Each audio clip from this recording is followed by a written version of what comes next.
Welcome, everyone. I'm just giving everyone a few minutes to just get settled and to join us, and then I'll kick it off with a few opening housekeeping remarks.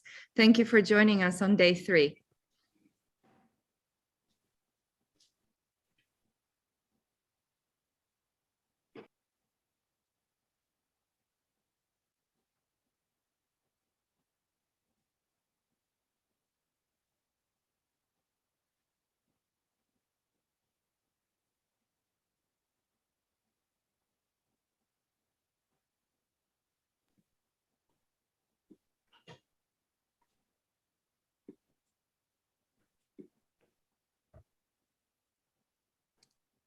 Well, hello, I'm going to get us started. It's 9:01. Good morning, good afternoon, good evening to our guests and audience from New York at the UN General Assembly, from Doha, Salzburg, New York, all around the world. Thank you for joining us again this Tuesday for our 3rd edition of our UNGA Forums.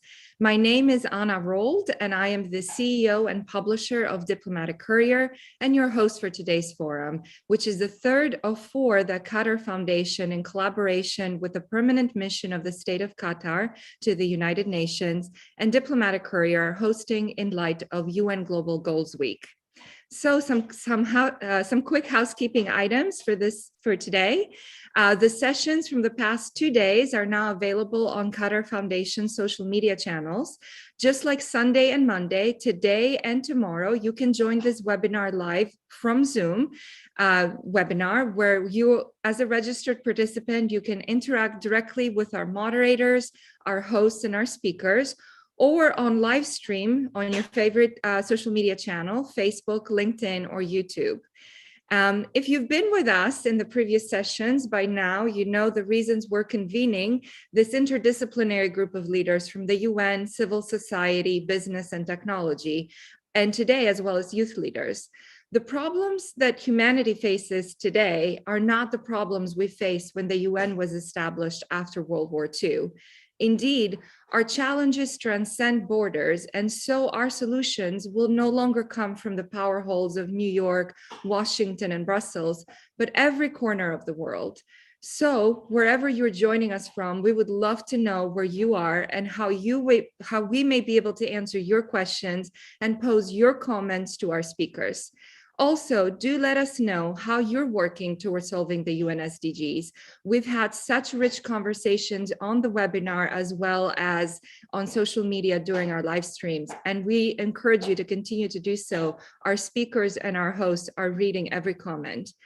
So now it's my pleasure to introduce to you our first keynote speaker, the CEO of World Innovation Summit on Education, also known as WISE, Stavros Yanuka. Welcome, Stavros. Thank you, Anna. It's a great pleasure to be here. I just again want to emphasize that WISE is an initiative of the Qatar Foundation dedicated to building the future of education through innovation. I'm sure that over the course of the past several days, you've heard from a number of speakers, and as you yourself alluded to in your remarks, our world is facing a series of potentially existential crises, from the climate and sustainability crisis to widening income inequality to the growing threat from pandemics, and even a deteriorating geopolitical environment. We're facing all these potentially existential crises. And perhaps what's different about this particular moment in time is that the impact from all of these looming challenges is very likely to be felt disproportionately by future generations, the young and those who are yet to be born. And I think young people today are only too well aware of the challenges facing them and the generations to follow. And youth activism is now a growing force that legitimately seeks to influence policy debates and decisions, pushing them in the direction of actionable solutions. And while activism is a necessary component of mobilizing for change, as previous generations have discovered, it's rarely, if ever, sufficient to drive the kinds of transformational changes that the world needs to avoid such looming catastrophes as runaway global warming, where we are told by experts that the window of opportunity for meaningful action is at best a few decades. The challenge, therefore, I think, for those of us who profess to care about the young and future generations, is to look for tangible ways to empower them and give them real access to decision makers and decision making. So in my remarks today, I want to put forward a few ideas about how we do this along three axes. The first axis is, not surprisingly, education. The second is economics. And the third has to do with engagement. Now, these are by no means comprehensive. The ideas are not a complete package, but they can hopefully serve as a starting point for our discussion and the discussions that will follow. So let's talk first about education. I think a lot has been said, rather cryptically perhaps, about the need to future-proof young people through education, or about the need to create future-ready graduates from our institutions of higher learning. We talk about instilling certain traits, such as agility and resilience, because in conditions where the future is highly uncertain, these are the qualities that will be most useful. Now, while all of this may be true, I think at the level of policy, it doesn't add up to very much because it's not particularly actionable. Rather, as I've argued in the Diplomatic Courier recently, we urgently need to create a common intellectual and ethical problem-solving framework, and that will only come if our education systems prioritize scientific literacy, reason, and applied ethics. It's simply not acceptable that across the whole of the OECD, less than 10% of the 15-year-olds tested in the PISA program are able to comprehend, and here I'm quoting from the PISA report, able to comprehend lengthy texts, deal with concepts that are abstract or counterintuitive, and establish distinctions between fact and opinion based on implicit cues pertaining to the content or source of the information. This is from their language test. And it's not acceptable that less than 10% of the 15-year-olds tested across the OECD are not capable of advanced mathematical thinking and reasoning. And again, I'm quoting from PISA and the expectations from the mathematics tests. So if we're really serious about future-proofing the young through education, then we have got to get these basics right. And the truth is, we're far from it, even in the world's most advanced economies. Turning now to economics. I think perhaps more than any other generation before them, the young today are very skeptical, if not downright hostile, towards the prevailing economic model. And it's not hard to see why. Asset price inflation has locked most of them out of affordable housing. Access to capital is highly uneven. And let's face it, this generation struggles to find meaning in many of the jobs that are available. So we need, in my view, economic stimulus that is directed at the young and their priorities. We need broad-based acceleration and investment programs that allow young people to start businesses that directly address some of the key concerns that they have. And we need to level the playing field by changing how we measure economic value. It's high time we stop discounting the future. For example, by fully costing negative externalities associated with the climate crisis and fully recognizing as valuable any positive externalities associated with mitigating climate change. That's just one example of what we could be doing.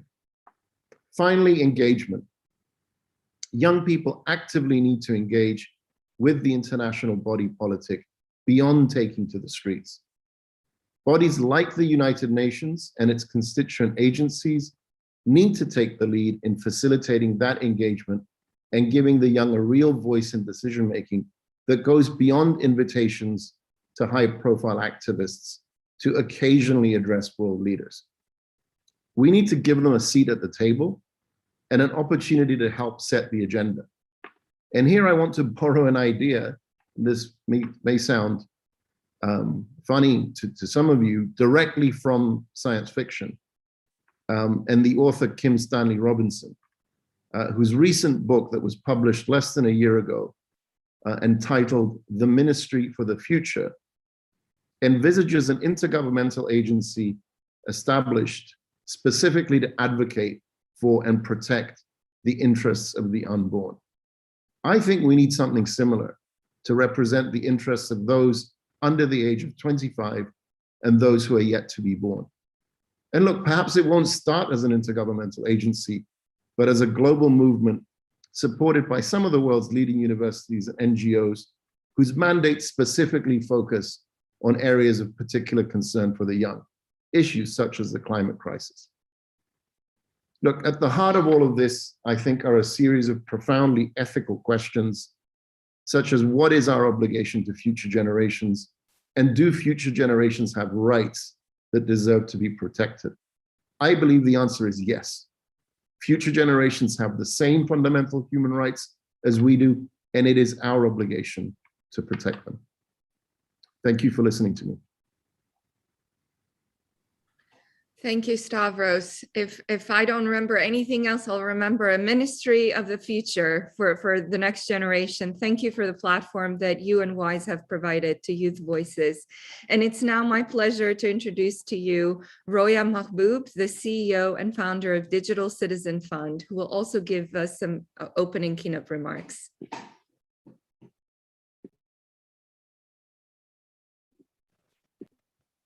Thank you. I would like to thank Qatar Foundation for the opportunity to address you and to share my thought about the role of the youth in developing creative and sustainable solution for the most pressing problem of the day. But I would like to thank Qatar Foundation for its work advancing women's education in the Islamic world and its strong advocacy for human rights and particularly for women's rights. And thank you to them because of their generosity. Right now, some of my members of Afghan Girls Robotic Team right now in Doha. Thank you for that. I believe that creative and sustainable solutions require two key elements: free thinking and frontier thinking. The urgency of the climate change, food security, and the world crisis also force us to think outside of the box, to envision new technologies outside. In this type of frontier thinking, the youngest scientists of today offer innovative solutions to age-old problems that have vexed the best and brightest minds of the decades and centuries. Our youngest minds are able to envision solutions not only at the frontier of science, but also at the frontier of diplomacy, social justice. I have no doubt that innovative thinking by our young people will allow us to solve food security problem issues and even climate change. Consider free thinking like Malala and Gita and even Afghan dreamers. These are brave young global saviors who are not bound by any social interest. They are free thinkers with one special interest group, those who are thirsty for equality and justice. All of this is to say that sustainable solution to the world's problem require innovative free thinking by young minds. I propose to you that there is no better way to equip young minds through giving them access to education, particularly education in science, technology, engineering, maths, and arts. Future economic stability depends on the workforce that will come from the young people of today. Future leaders in business technology are being trained in schools around the world and giving ability to grow and develop as a scientist, inventor, and as an entrepreneur.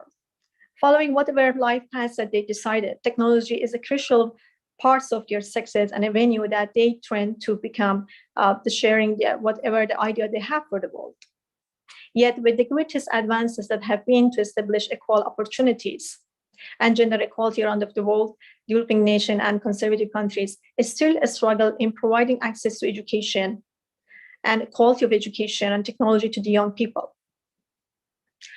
All citizens of nation should be involved in decision-making process that affecting them and their lives. This including direct and indirect way for the people of all ages to exercise their influence as individual, as a member of the network or association, or being part of an organization.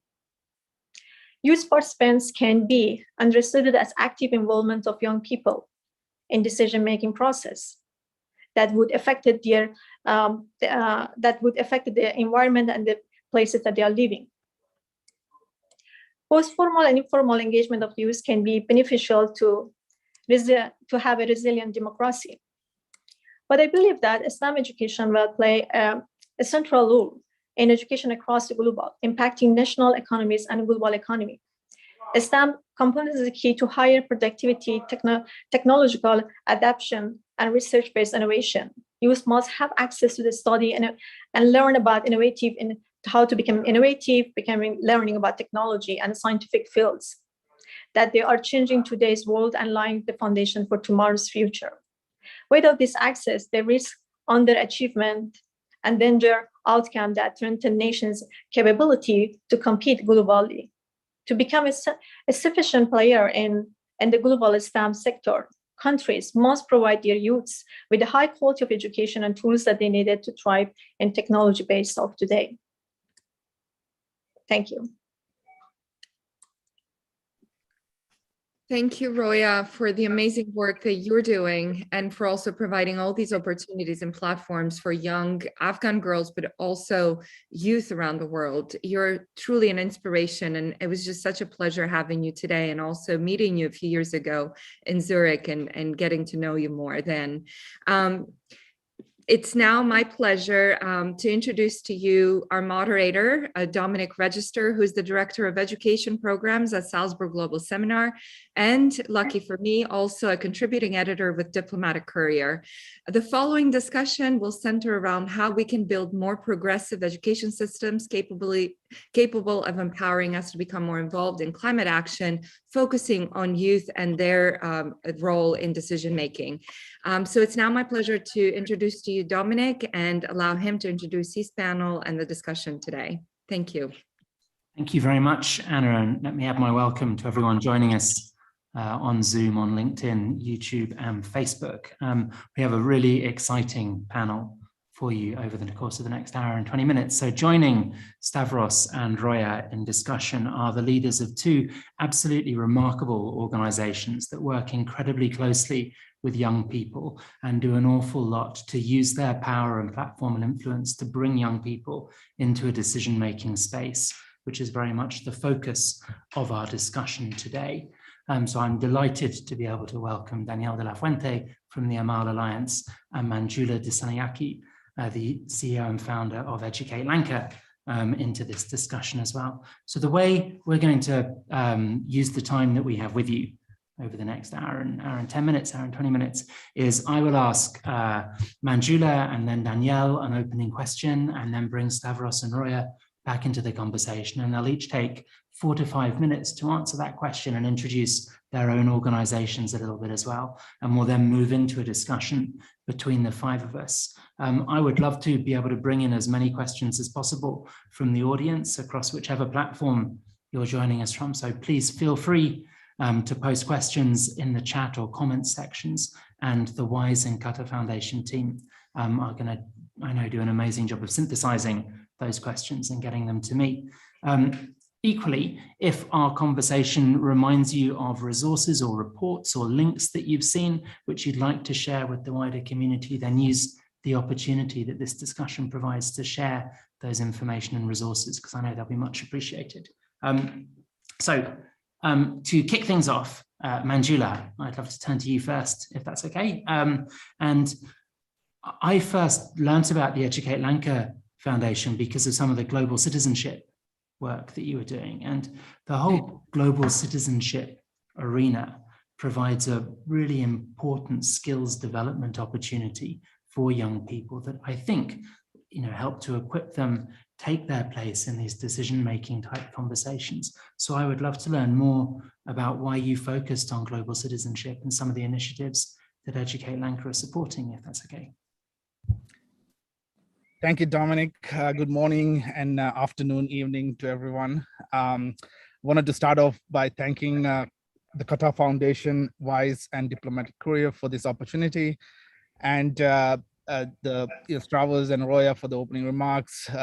Really a privilege to be part of this panel. Dominic, before I answer the question about global citizenship, I would like to give a little bit of background about myself as well as Educate Lanka. I was born and raised in Sri Lanka. I came to the States in age of 19 to pursue my higher education. I was privileged that my parents were able to provide me that opportunity. And my dream at that time was to become an investment banker and have my sort of the American dream come true in the United States. After my undergrad, I got into investment banking, but that was the time that tsunami struck South Asia and Sri Lanka. And as a young person, as a 23-year-old, I knew that I had a responsibility to give back. So we galvanized the youth community here in Washington, D.C. and created a fund, which then gave us the first sort of my role.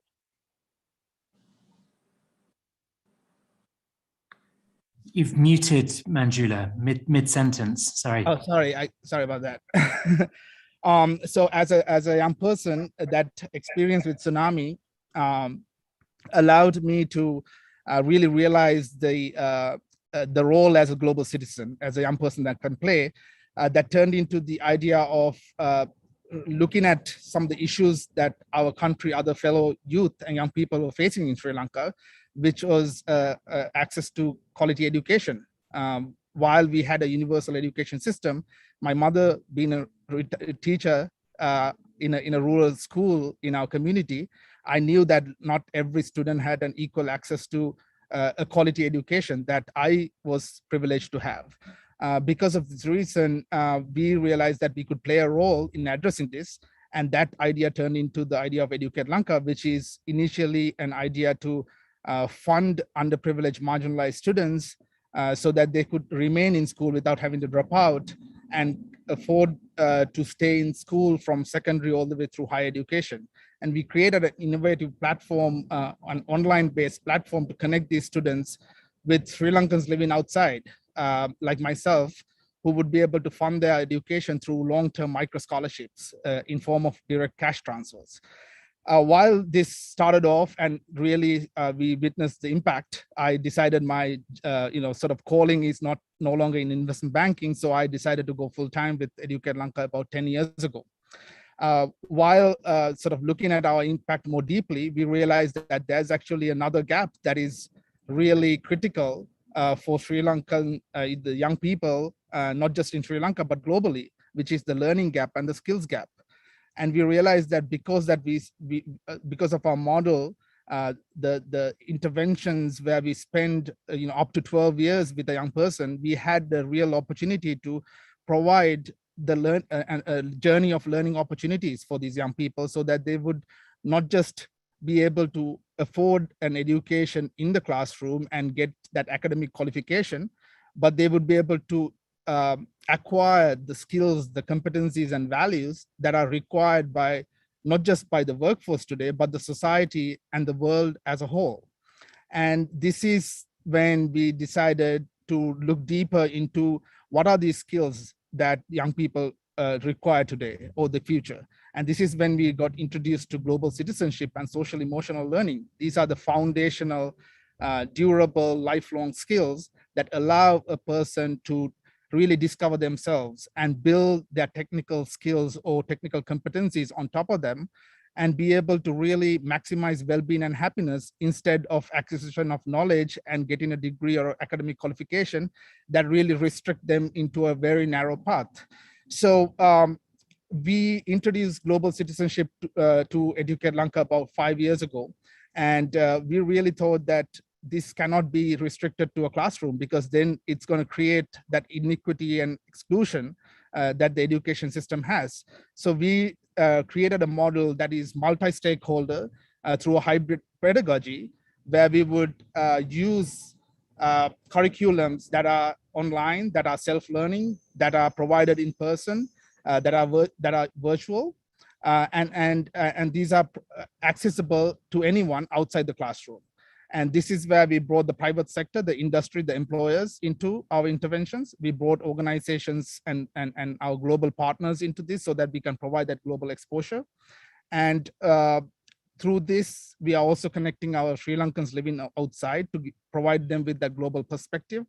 And right today, Educate Lanka addresses the equity and the access gap of education through these two main interventions. One is keeping them in school so that they would get the formal education. The second is providing them that learning opportunities so that they would develop the values, skills, and competencies that are required by school, work, and life. I would love to give some examples of some of our work, but would love to hear from Daniel and get into the conversation. Thanks, Dominic.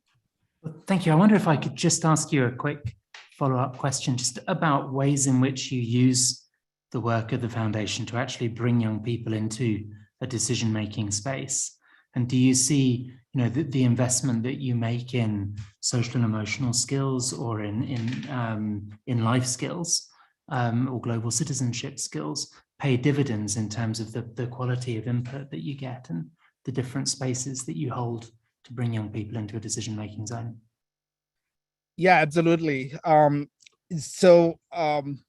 We have over 1,000 graduates now through Educate Lanka who have completed higher education and gone into the workforce and society. And some of them have engaged back with us in the form of even working for us, or as a community liaison officer, providing and paying those that impact forward to other young people in their communities. But let me give you an example of one of the global citizenship interventions or a learning model that we are currently conducting in Sri Lanka. This was a global citizenship residential program that we started prior to COVID, and under the theme of Think Global, Act Local. And we had initiated this in partnership with a school in Massachusetts, St. Mark's School, and Salzburg Global Seminar as well.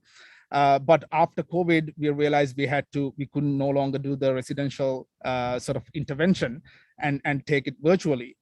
But instead of just taking the curriculum virtual, we thought, why not create this a learning model? Because our students during the pandemic and post-pandemic need more than just lessons and a curriculum. They need an actual a different learning model to really have that equitable access.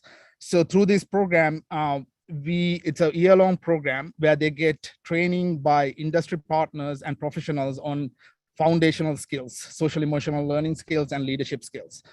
And we would then provide them with self-learning curriculums and tools. For example, with our collaboration with the Smithsonian Global Science and Education Center, we use their global goals model for sustainable development goals so that our students use that. We specifically use their COVID-19 curriculum so that they would get a tool set to independently, as a young person, without any help, without any instruction, would be able to create solutions at home or in their communities related to the COVID-19 pandemic.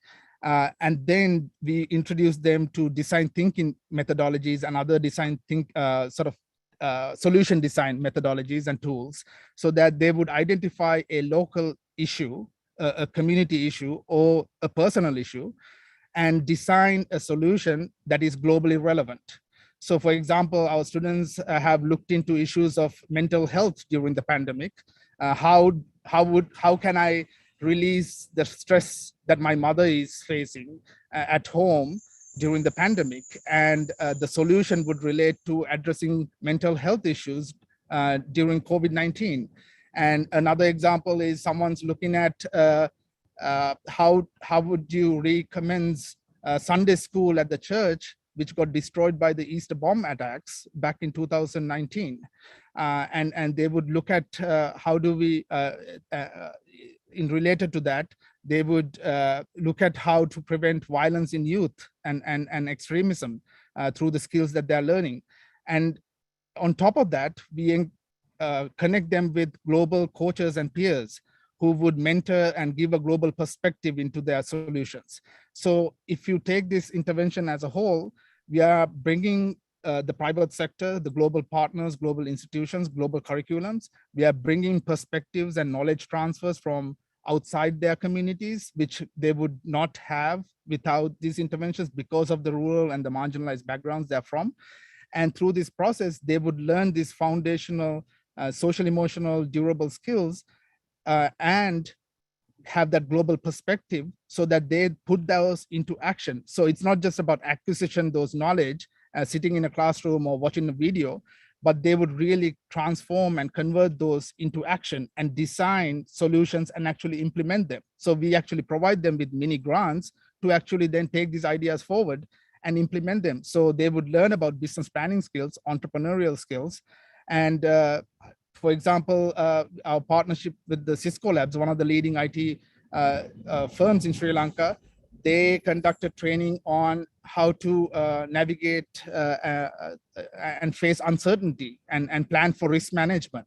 So these are the skills that we offer through this global citizenship learning model that go beyond just acquisition of knowledge, but allow them to have these transferable skills that would apply to them when they transfer into the workforce and to the society as a global citizen.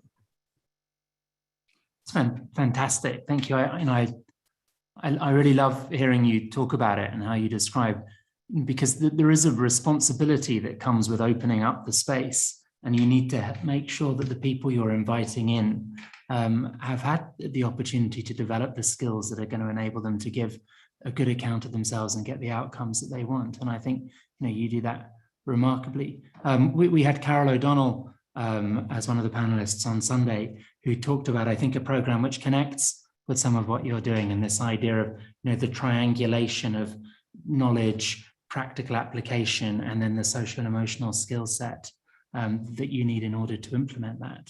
Yeah, we are very grateful for that partnership and collaboration, because they have an amazing curriculum that can be applied anywhere in the world.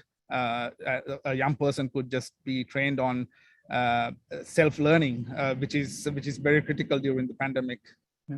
And we'll find some of the links to that work that we can share in the chat during the course of the next hour. Danielle, I'd love to bring you into the conversation now, if that's okay. Welcome. Thank you for being with us today. Your organization, the Amal Alliance, works with some of the most vulnerable young people around the world, primarily with refugee and displaced student populations in very challenging contexts. Within the wider refugee rights agenda, that there's a lot of traction around this phrase of nothing about us without us, and that refugee voices are critical in decisions that are made about refugees. So I would love to learn more about Amal Alliance's work, and then also how you do justice to that nothing without us about us framing in your programs. Thank you so much, Dominic, and thank you also to the Qatar Foundation, Diplomatic Courier, and WISE for bringing us all together to convene and discuss these critical topics. And yes, before I jump in to answer your question, I think it's important to set the stage as to what we do and how we do it, and then obviously how we empower refugee voices and bring them into every aspect of our design and program implementation. So at Amal Alliance, we provide displaced and disenfranchised youth with 4 pillars of support.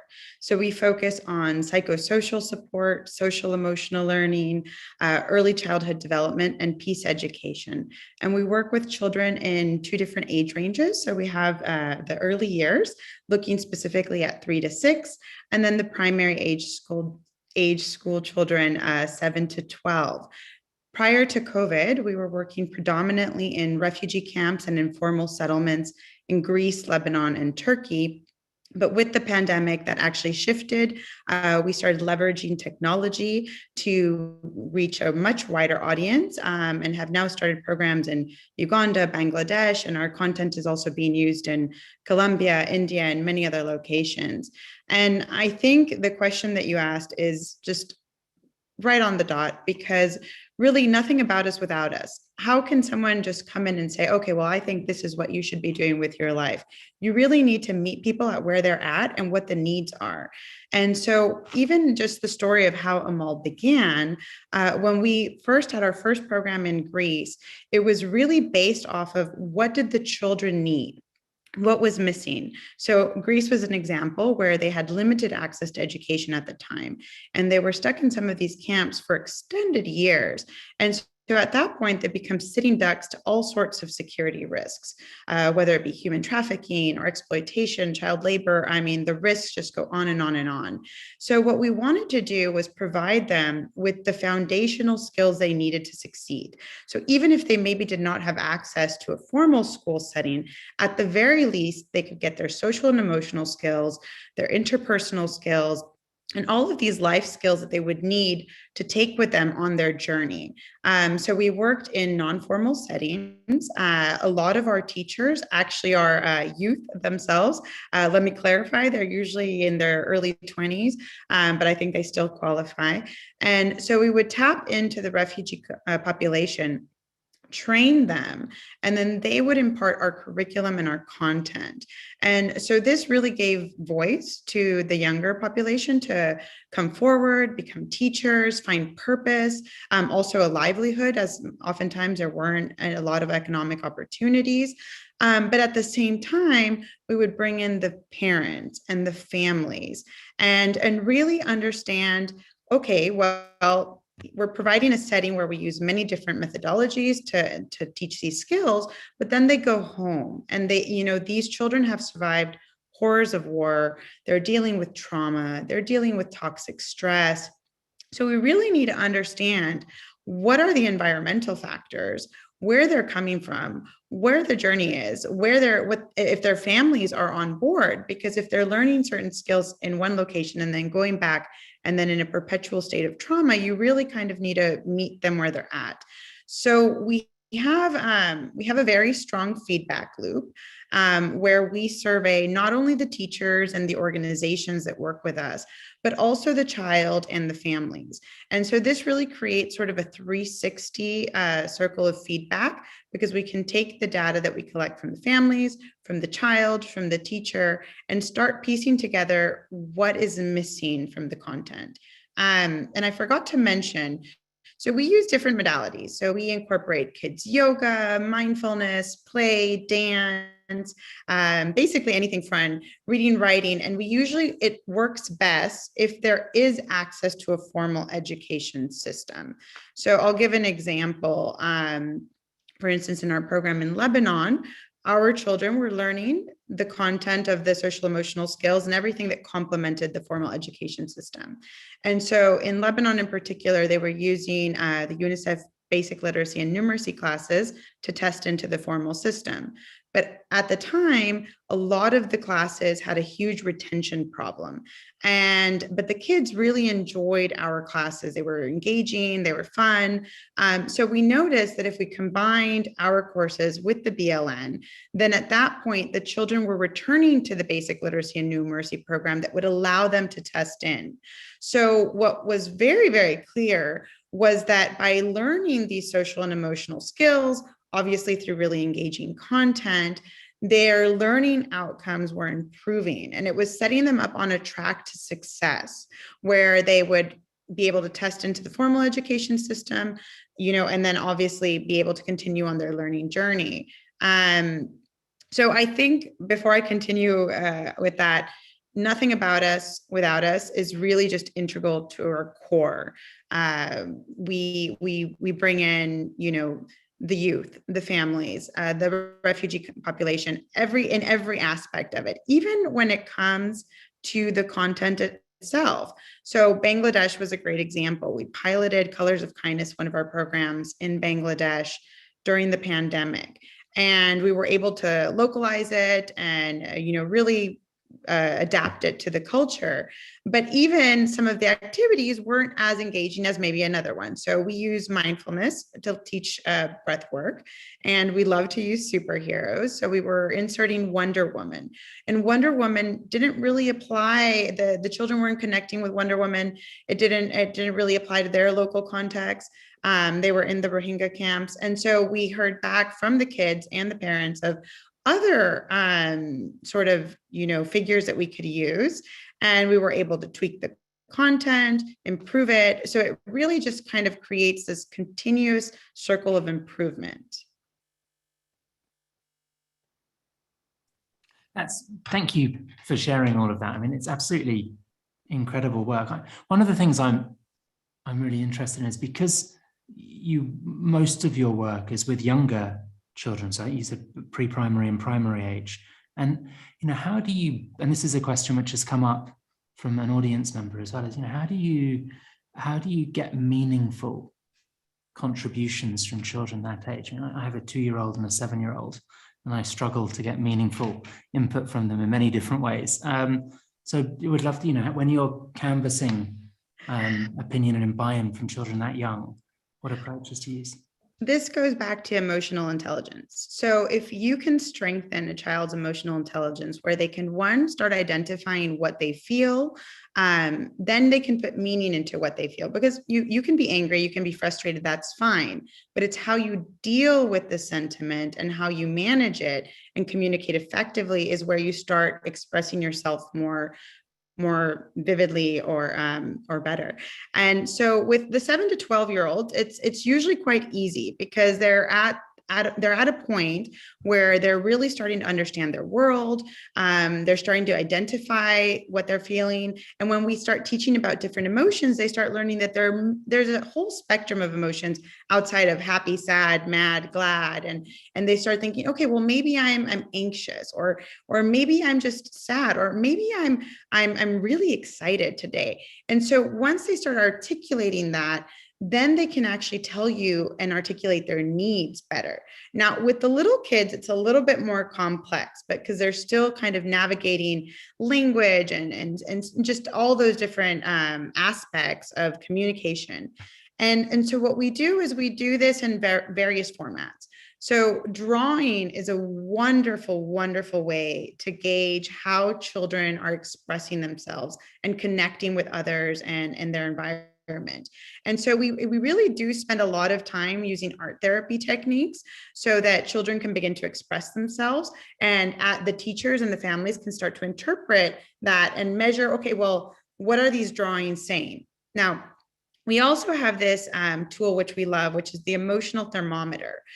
So think of a thermometer, you're going to check your temperature, but now think of it as an emoji-based thermometer. So maybe you really don't know how you're feeling because you might be 3 years old, but you can definitely point to what emoji best represents where you're at on this thermometer. So you start gauging their mood and their temperament, and then how that changes over time. So for instance, let's say that we had a class and everyone was pointing to the sad or slightly neutral emojis. Well, we need to focus on why they're doing that and what's the underlying root cause. And then we start seeing improvement as those pointing to the different emojis start improving. So there is obviously limitations with age, but there's ways of doing it constructively to start understanding what it is they need and to really listen. And then as adults, take that into consideration and say, okay, well, I'm looking at their development and I'm seeing where this is heading. Now I can fill in with this activity or teach more about this particular life skill to help augment their learning. I don't know if that answered your question. Brilliantly. Thank you very much. It's really interesting, I think, to hear the emotional thermometer.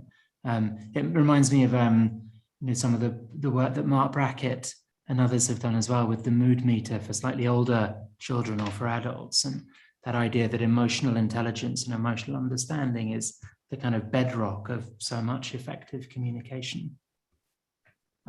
Roya, I would love to come to you now, if that's okay. Thank you very much for your opening remarks. I thought they were fascinating. I love the idea of innovative free thinking for young minds. I'm really interested in the work that you do with young women to help them develop entrepreneurial skills, and where you think the the correlation lies between entrepreneurial skills and the skills that young people need in order to make meaningful contributions to decision-making processes. Well, I have to a little bit giving the background of the foundations that what we are doing in Afghanistan. So we started Digital Sun Fund with one goal and with one dreams. The goal was that to see that technology is an accessible option for everyone, but the dream that, especially in conservative countries, that everyone have the same opportunities to quality of educations and opportunities, especially young women. And so that was our core things that we decided to building these IT centers inside of the public schools and provide training for the young girls that age of 12 to 18 years old, because I believe this is the age that they can, if they learn how to become self-confidence, they learn about entrepreneur skills or digital skills, that they can create a better future for themselves as a person. And we provided training for getting every year 2,000 of students coming to our programs, and we have different classes that they learn about the social media. They learn, first of many of them learning about how to work with the computers to level of that. They can learn about how to coding and how to learn about the robotics and learn also about the blockchain program. But we also have very interesting program that we started in 2017. It was about how to manage the money from level of home to level of entrepreneurship, which I think that was one of very successful programs that we had. And we had more than hundreds of these young women started at age of like 14 to 18. They started their own startups in different categories. So there is such a agriculture, handicrafts, technologies, fashions, and even food. They started to using technology for their startups, and they also created their own exhibitions and rearranging them what they usually exhibited their products, and we connected them with the private sectors that they can get some investment, that they can grow their businesses. And we had lots of these students that they not only created to make a revenue for themselves, but also that they was be able to bring more people and hire them, and they could supporting their families, which in a conservative society like Afghanistan was very useful. I'm going to give you some example. We had one of the students that she started businesses in to drying the vegetables and selling them in the markets. And her father wasn't really agree with the idea of that, what she's doing. And then we invited her fathers to come to one of the conferences when she was pitching the idea of doing this business, and then the reason that why she does it, how much she can make money. And then she could somehow convince her father, and her father later on changed. They had farms, and they always had a problem with refreshers of vegetables. When she started a business how to dry the vegetables, actually help her father to extend the businesses. And we have another one is that she started with ice cream, and her father wasn't agree with the not only her father, brothers as well, that they were not agree with that she started the businesses, and she was like 16 years old, and they were not happy that she do the businesses in ice cream. But then the father sold her taxi and became partner with her daughters in this business. So we have lots of this kind of example of that, how that this woman becoming as an active citizen, and they could change the view of their families and the communities about the woman's role in the society, with the contribution especially to the economy. And some of them really making very good money about from their businesses. We have another I have to give another example of the our students that we call it Afghan Girls Robotic Team, which we 2017 started a team of the teenagers with 6 girls that started for a competition. And then we have seen the changes that's coming to our society, especially with their winning of the competitions. We decided to continue to take them to different places, and they're becoming as a role model for many of young generations. They they became a symbol of hope and unity for their communities. And many of the girls get interested in the area of the technology, and especially in STEM and engineering. And these girls, during the pandemic, they decided to becoming involved with building devices that they can help and support their families and as well the societies. And they started building the open source ventilator, to building robots for the using the UV lights to killing the viruses and germs. They started to building the spray robot. They started even to create computer games to teaching the young kids and a young age how in entertainment space they can teach the kids that how they know about the COVID-19. And these all are the examples that if you're giving the equal access and opportunity to the young women, they can be the great inventor, designer, creator, that they can change their society. And they became as a role model, which was helping us that we can extend in our programs. I think that the both projects that we have, the robotics and also the business skills that we're providing for the young girls brought a lot of changes in our programs. Thank you, Brian. It's a fascinating program and has obviously done an enormous amount of good. I wonder if I could ask you a follow-up question just about the similarities that you see with entrepreneurial skills and skills that young people will need if we're to meet challenges like the climate crisis moving forward. Sorry, I didn't get your questions. So when you're running these training programs and helping the young women start these different kinds of business, do you see parallels between the kind of entrepreneurial skills that they need to be successful and the kinds of skills that many, many more young people are going to need to think about solutions to big global challenges like the climate crisis? I think that for our students, I have to say that they learn how to becoming self-confidence. They learn about some of the social skills, and they learn about the responsible decision making that they're making during the time that they started their startups and bringing their products to the markets.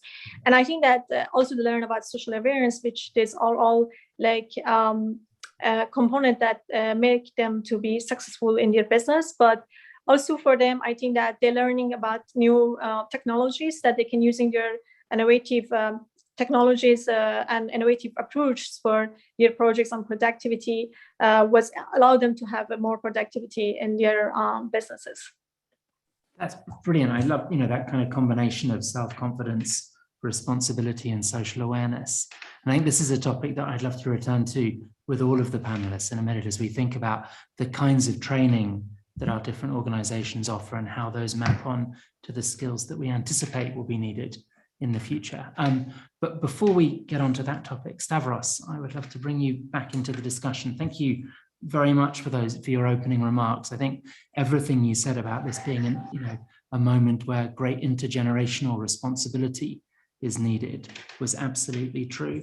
I would love to start with a very practical question for you, if that's okay, which is, when you're organizing an event on the scale of WISE, how do you ensure that you have a meaningful contribution from the youth voices that you're working with, and how do you avoid the risk of tokenism, for example, that you have one young person on a panel and that's ticked that box? Yeah, no, that's a very appropriate question, Dominic, in the context of of my remarks and also the discussion that's followed. So I would say that WISE, we were perhaps one of the first major forums to create a dedicated program, appropriately called Learner's Voice, where we sought to engage with youth, equip them with the skills necessary to make meaningful contributions to the debate, and then inject them not just in our forum, but in other fora around the world as discussants. But we wanted to go beyond that, and in particular for this summit, we made a very conscious choice to structure much of it around the concerns of young people, and that's reflected in the theme of the summit this year, which is Generation Unmute, reclaiming our future through education. And we've introduced a couple of innovations. The first is we have an editorial board comprised of young people, and they are directly contributing to helping us formulate the agenda for the summit. We're going to have a dedicated youth studio and channel where young folk are going to be fully in control of the programming there. And of course, we will continue to have them sit alongside, the great and the good of our various communities in discussions and debates. I should also mention that, as WISE through our research and our programs, we are addressing a lot of the issues that my fellow discussants have brought up. Social emotional learning and well-being are high on our agenda. Entrepreneurial skills, innovation, harnessing the power of technology is also there within our research and programming work. And yes, so we are in a sense trying to walk the talk and move beyond tokenism, Dominic, in engaging and having youth be part of the agenda setting and the conversation, of course. That's fantastic, and thank you for sharing all of that. I mean, the editorial board and the youth channel, it's real power and influence, isn't it, in the design of WISE that's being seeded? Yes, I mean, we certainly hope so, and we certainly hope that will also broaden the appeal of WISE to sort of move much more purposefully into the area of engaging with young people and bringing them into the discussion, having them help set the agenda and shape the work that we do.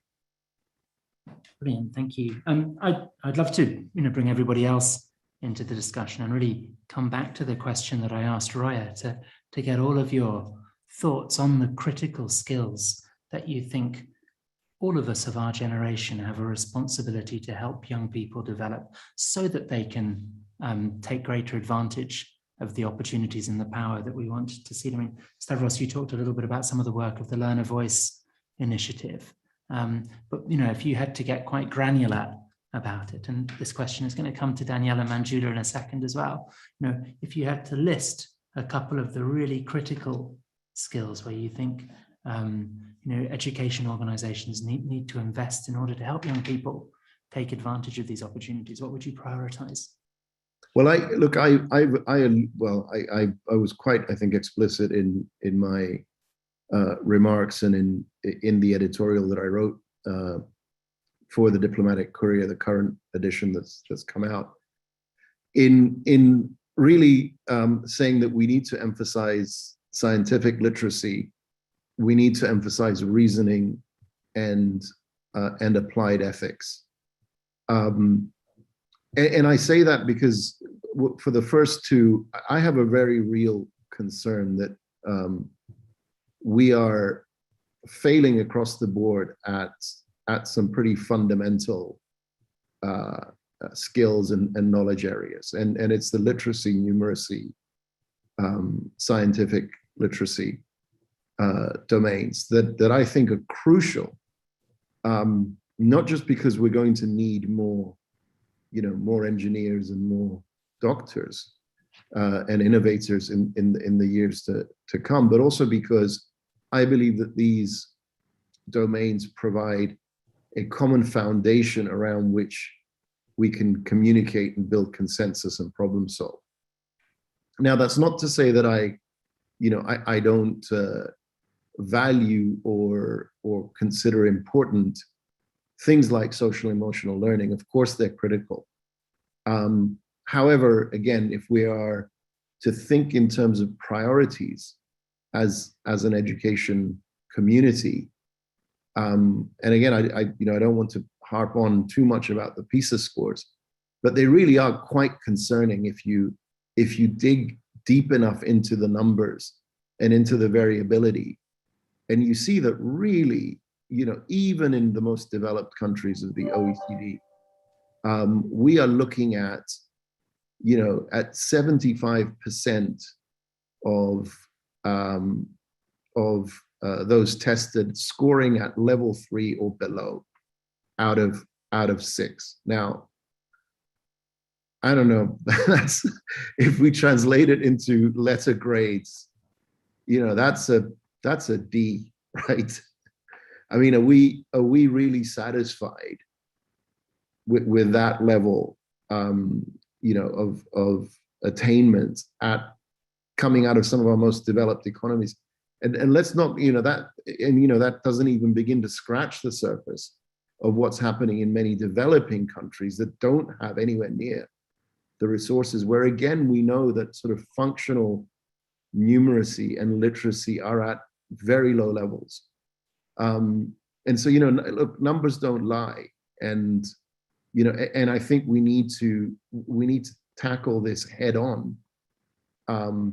If we're really serious about empowering all young people, not just, the lucky few that have access to top level education opportunities, or have the good fortune to have people like Daniela and Manjula and Roya, and their agencies intervening on their behalf. There are hundreds of millions of children out there whom we are failing at a very fundamental level. So Danielle made the excellent point, and I think it's backed up by evidence from lots of different sources, including the OECD, with their recent social and emotional skills study that they launched a couple of weeks ago, that there is this really strong correlation between the development of social and emotional learning and academic attainment. And Danielle, maybe could bring you back into the conversation, if that's okay. And, yes, I'd love to jump in. I actually completely agree with Stavros that we are failing many kids on many levels. And I mean, those numbers are very low. So let's talk about literacy and numeracy for a second. Those are incredibly low. But I was actually just going to touch upon what you just mentioned, Dominic. So there's a very, very strong correlation that you can increase learning outputs, specifically in literacy and numeracy, by building these social and emotional competencies. So the more you enhance the social and emotional side, the better the learning outcomes. And I think just even in the pandemic, this was very clear. So for instance, so many kids out of school, now they're dealing with anxiety and depression, and this is presenting itself as a learning barrier. And it's not necessarily that they're not able to learn, it's because they're dealing with so many different aspects and they don't have the right coping mechanisms and tools, that it really is stunting their learning. So I think if we can focus and prioritize a little bit on the well-being, but specifically skills like creativity, self-awareness, and just empathy. I think we're at a point in time that, I live in the United States, there's a lot of discord, and we need to understand that there are differences. There are cultural, ethnic, religious differences, and that's great and that's fine. The more diverse and the more inclusive education that we can present, the better their futures will be, the more understanding they'll be, the more compassionate they'll become. So I think just going back to one, prioritizing well-being, I think is critical, especially at this juncture. And then two, I think creativity, because if children can learn to be creative, they learn problem solving, they learn critical skills just to, you have a challenge. Well, what are your options to overcome it? But then also ensuring that the emotional intelligence is there so that they can be empathetic and compassionate.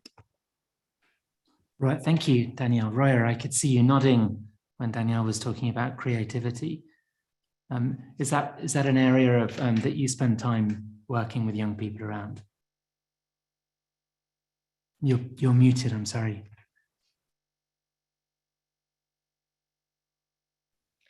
Yes, I mean, creativity is something that is the core of our curriculum, and it's something that we have seen that the children, when you're providing the critical thinking for them, especially through the STEM education and robotics, you give them an opportunity that they can come up with the creative ideas to solve the problems. And then some of these projects that they're working that we have seen that they help to communities. They're finding problems in the community, they're coming back and using technologies and their creative ideas to create their own like products to help that. And that was a huge, support. And I have to just mention that before that Kabul collapsed by Taliban, the Afghan dreamers that are the age of like between 15 to 18 years old, they created the robots, which is using the UV lights to killing the virus and germ inside of the room. So their robots was actually taking a year after that the Ministry of Public Health get approval, and they were supposed to start their own factory, which was supposedly be the first factory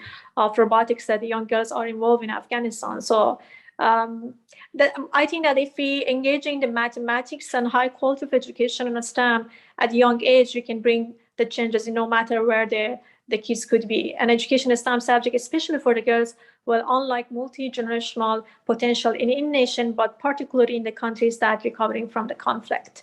And we have to know that within the next 10 to 15 years, many of the jobs of today will take over by robots and AI. And still we are discussing that there are millions of Afghan children, especially the girls, are born to go to the school. So it's scary to look at the future of Afghanistan and the countries that they don't providing the quality of education for their children. I think everyone who's joining us on the audience and as part of the panel can only hope that the situation for girls' education in Afghanistan improves very quickly, and that lots of the gains that were supported by organizations like yours aren't reversed or lost too quickly. I think there's a really interesting parallel between your work and Manjula's work around agency, and how so many of the interventions that you're developing are to help young people develop their own sense of agency so that they can start to make change in their community, and presumably in the longer term will make change on a bigger scale. And Manjula, I wonder if I could bring you back in to talk a little bit about that. Yeah, thanks, Dominic. Yeah, I think taking initiative and agency is a critical skill in the context of Sri Lanka that has been missing in the education system. And I wanted to go back to Strava's point and Danielle's yes, there's a significant sort of learning outcomes, sort of a gap in learning outcomes when it comes to academic and cognitive abilities of young people. There are still millions out of school children around the world who can't even read and write. While we make strides to get them into schools, we also have a learning crisis, meaning what are we teaching in schools that really matters, which has for long been about acquisition of knowledge and without knowing really how to apply that and to be able to use those learnings and competencies to maximize your well-being and happiness. And it has been an education to serve a narrow purpose of getting a job, maybe getting an income, which served well for times in history. But we've realized that we've moved past that, and we are going into a future that is going to be, led and driven by machines and AI and technology. So how do we create our young people, give them those foundational skills that Danielle mentioned, the transferable, durable skills that are lifelong, so that a young person be able to adapt and change into whatever the technical and cognitive requirements that are required by the workforce in their time, because we can't predict what's going to be in 2030. It says 80% of the jobs in 2030 haven't been invented yet. So how do we plan for an unpredictable future? And that we believe that that's through the foundational skills that we could initiate in our students. And in Sri Lankan context, We have a universal education system that provides really good academic outcomes. The problem has been for a lot of our graduates who are finding, being unemployed or underemployed because they are not taught how to transfer those into action. And that's part of an area that we are trying to tackle in Sri Lanka. How do we give tools and competencies so that our students take that agency and take that initiative and convert those learning into action and being able to then discover themselves? Because in a lot of education systems, you find a path and it's really difficult to change or transfer or adjust and be agile to the changing environment around you. And a lot of young people are struggling, and we have graduates in our program who may have studied science and done really well, but it's not what they no longer want to do, but they don't have an opportunity to do something else, and they're stuck in a field, and then it leads to mental and well-being issues and really have an impact on well-being and happiness of that person.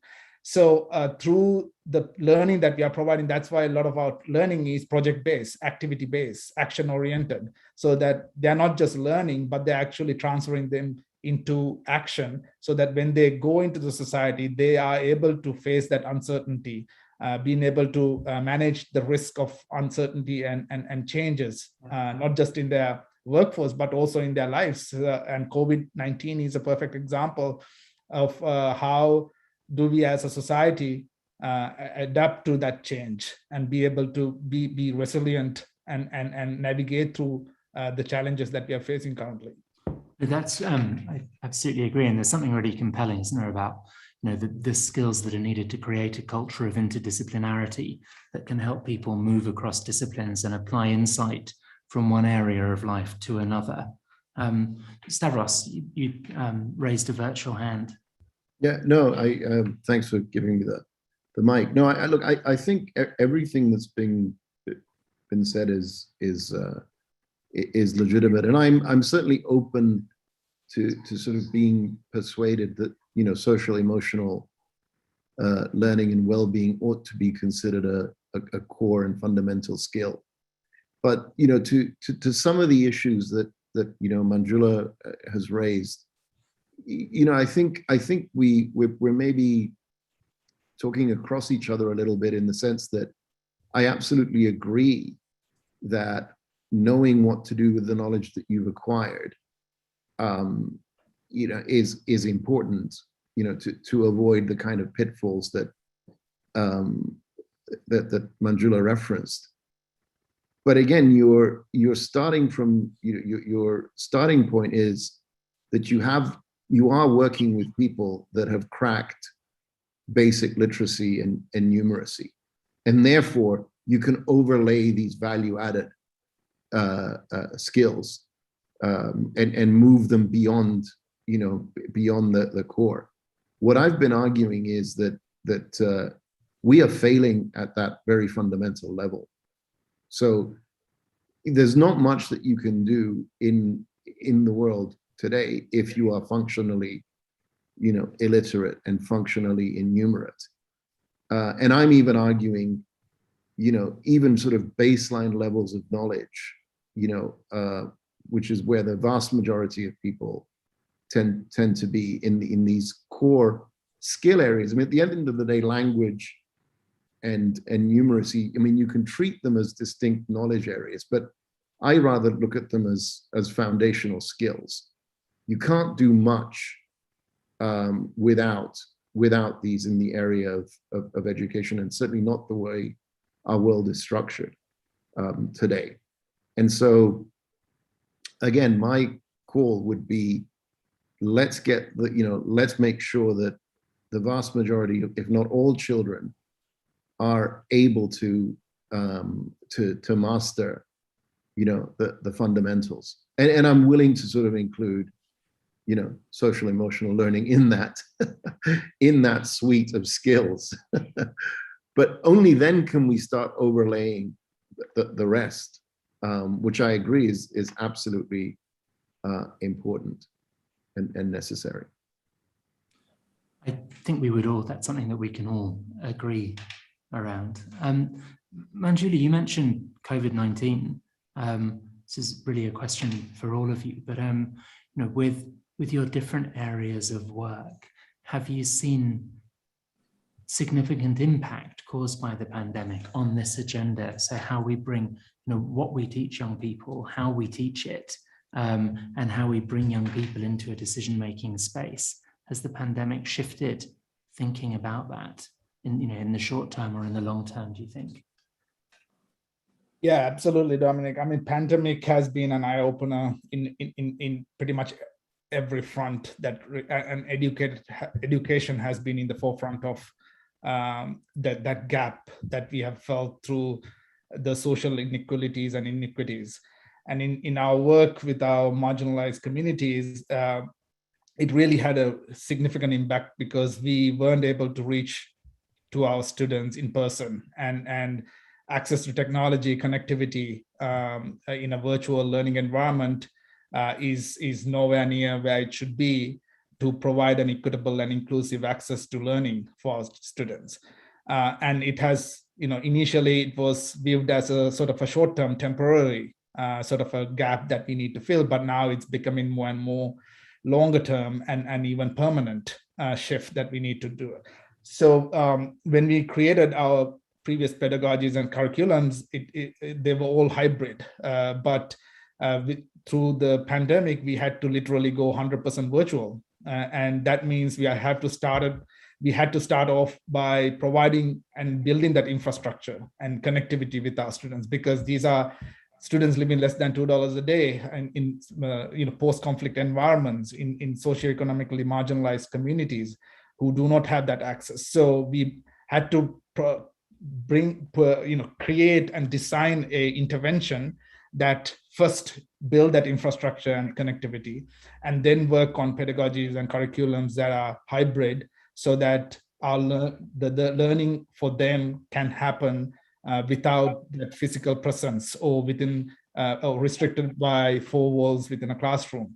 So the global education or global citizenship learning model that we created, we brought in this sort of multi-stakeholder approach into it. It was funded by the US Embassy, so from a development arm, and then we brought in curriculums and trainers from the employers and the industries, the private sector, and then we brought in curriculums from organizations like the Smithsonian Global Goals modules. And we provided connectivity to our students, to their global peers, students in their same age from the United States and outside of Sri Lanka, and connecting the diaspora communities to provide them that global perspective, and being able to really, during a pandemic where you feel like you're restricted to your house and not being able to go outside and not being able to even see the colleagues and have that interaction, we had to provide them with that global exposure through by connecting them with someone outside, a peer, to not just to have that sort of peer cross-learning, cross-cultural experience, but also to inform that someone else is far away in the global north is going through the same challenges as you are. That gives them that level of understanding that this is a global issue, and we are going through a global crisis together, and there's actually so much in common between us than the differences. So we are looking at this learning model as a sort of a blueprint for the future, because we know education is going to look different post-pandemic and throughout the pandemic. So hopefully we could bring the learnings from this and being able to replicate and scale them so that it provides a blueprint and an example that we can replicate throughout the country as well as outside. It's really interesting, because when you were making your opening remarks, you were talking about the role of the tsunami in South Asia in kind of helping educate Lanka get going, and one of your starting points was thinking about how you use a kind of a mass tragedy or disaster like that to create empathy across different groups, and then the social change that can follow. And I think the pandemic offers in some ways an analogous opportunity, that it is something that everyone has experienced, and to different degrees of trauma and tragedy, but nevertheless it's impacted on everyone's life. So if we're thinking about something which creates a genuine sense of global community, the pattern that we, like you said, like we have much more in common than we do different, then the pandemic is a kind of offers an opportunity in that respect. Yeah, I think it is the silver lining that we sort of view it as the agency to actually put more resources. As Travis mentioned, we need to do a lot more. We are not doing enough because when there's a learning crisis that has been identified, there's still students who are outside, who cannot attend school to get to be able to read and write. So we are not doing enough to address these crises, and we need more resources. And I think COVID-19 pandemic gave us that opportunity to really put our best foot forward and really accelerate the investment and resources into the space, so that we can we'll be able to leapfrog that gap and be able to imagine a future where these gaps are minimal and learning is truly equitable and inclusive. The experience of kind of mass school closures, I think at one point last year, 90% of the world's school-aged children weren't in school, definitely focused collective attention on the multiple roles that education can play. And that for me is something that I think we can draw some optimism and hope for the future for. That's really the question I'd love to put to all of you. It's very easy to become quite despondent in this kind of, because the scale of the challenges ahead are enormous, and the climate crisis is genuinely existential in a way that other crises aren't necessarily. But would love to close with hearing each of your reflections about where you see optimism and causes for hope in this debate. Whoever would like to jump in first on that. I'm happy to jump in. Thank you. I couldn't agree more that the pandemic is actually an opportunity to just reimagine learning. I think many of our education systems are very outdated, and this is an opportunity to include other competencies, other core subjects and modules, and especially when a lot of the schools were closed, I think it showed that learning can happen anywhere at any time. And we really need to learn from that and understand what programs and activities really were conducive to learning, and maybe others that weren't.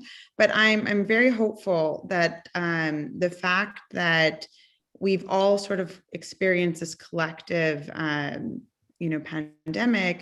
I think it's made us more aware that, if we talk about health, we need to include mental health.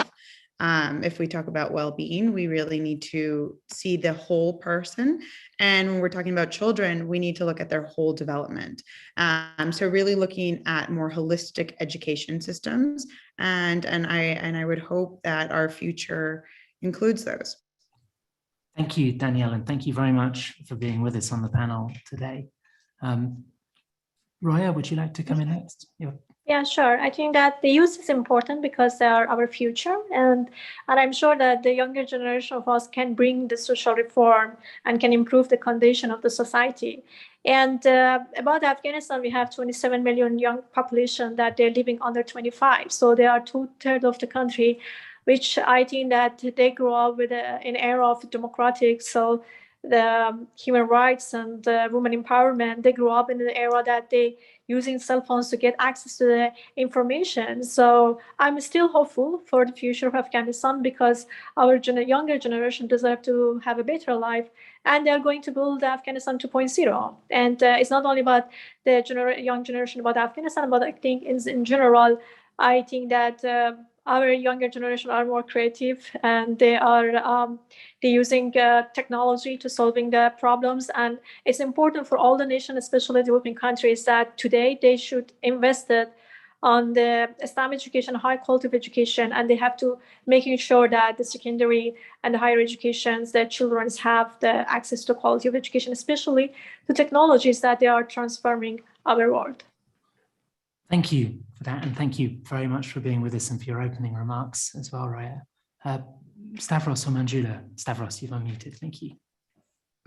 Yeah, no, I think I want to echo Roya and say that I think, the grounds for optimism lie in the fact that young people are, I think, increasingly animated by wanting to reclaim their future, to make another plug for the forthcoming WISE Summit. They're not content to remain muted on the sidelines.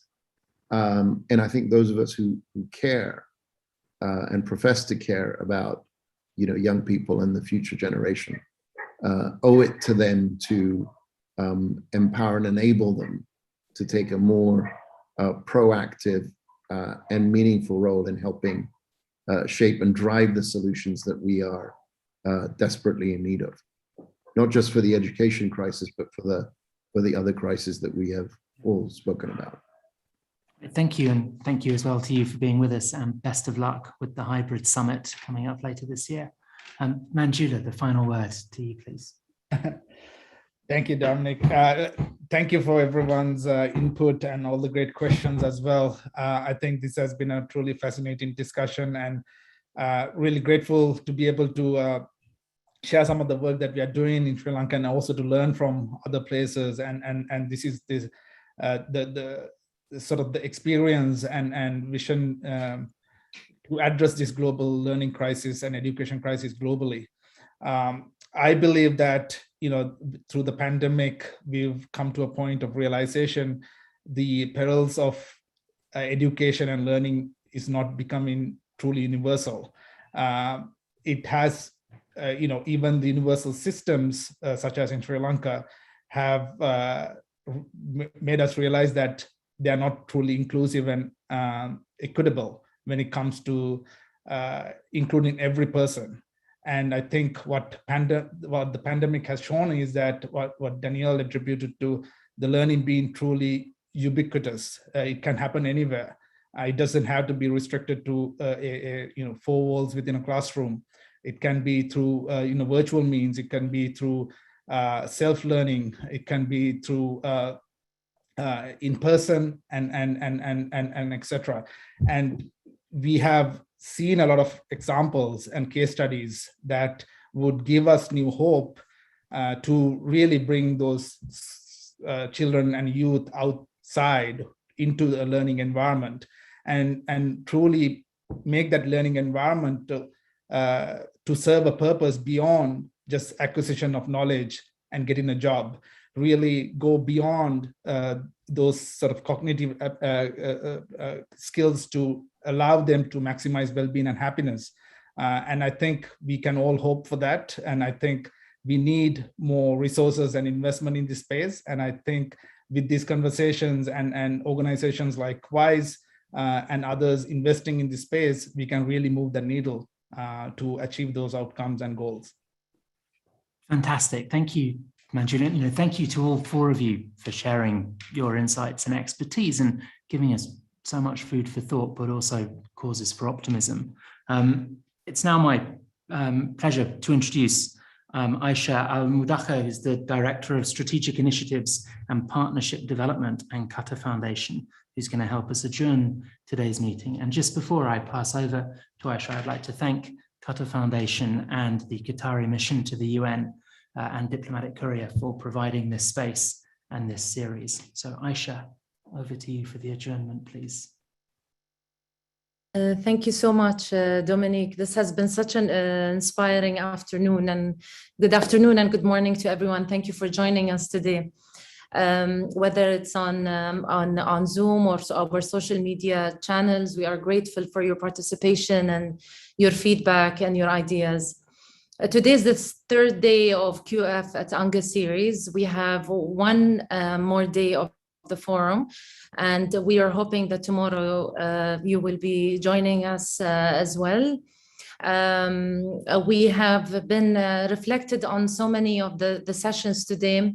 And one of them was really inspiring Manjula's focus on bringing the young people of Sri Lanka, not only for education, but on social, emotional development skills and how the program evolved during the time, and providing opportunities to make changes as global citizens. So it was really inspiring to hear that. And it was also inspiring to hear the different speakers, including Danielle, the role of the younger children and how they can play through application, but also if they are engaged, how the emotional intelligence can actually be also adopted or adaptive and improves the overall traditional skills. The third one that was really interesting and for me as well is what Ruya has mentioned, which was a food for thought on the type of skills that you can better incentivize a meaningful contribution by younger generation. In particular, equipping youth with STEM skills, entrepreneurship skills, and what would be the backbone of efforts of youth so that they can have voices and passions and inspirations to make the changes that they want. And finally, last but not least, Stavros reminded us of the importance of empowering and engaging, or let's say regain rights to the youth to lead and transforming changes and meaningful action. And I look forward to more conversations about education and youth at the upcoming WISE conference in December, which is going to be really exciting to be, especially in person. And we're really looking forward to that.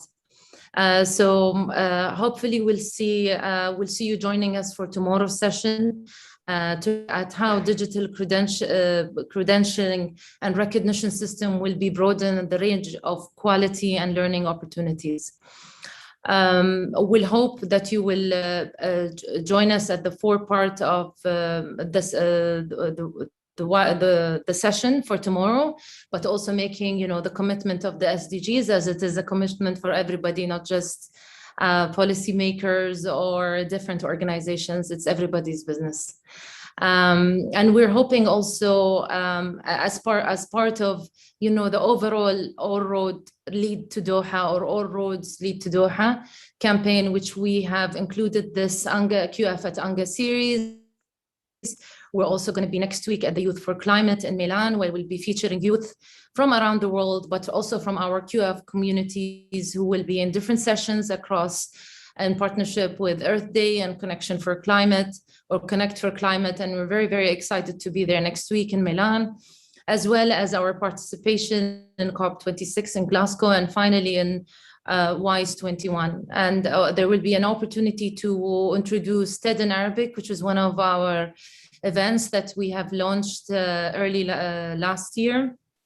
And they will also be joining us at WISE. So stay tuned to all our events and stay tuned also on our social media to follow us on these different events. Again, thank you so much. Thanks to Dominic, Anna, and all the speakers tonight. Thank you very much. Thank you. Thank you, everyone. Thank you. Take care. Thanks. Thank you. Take care.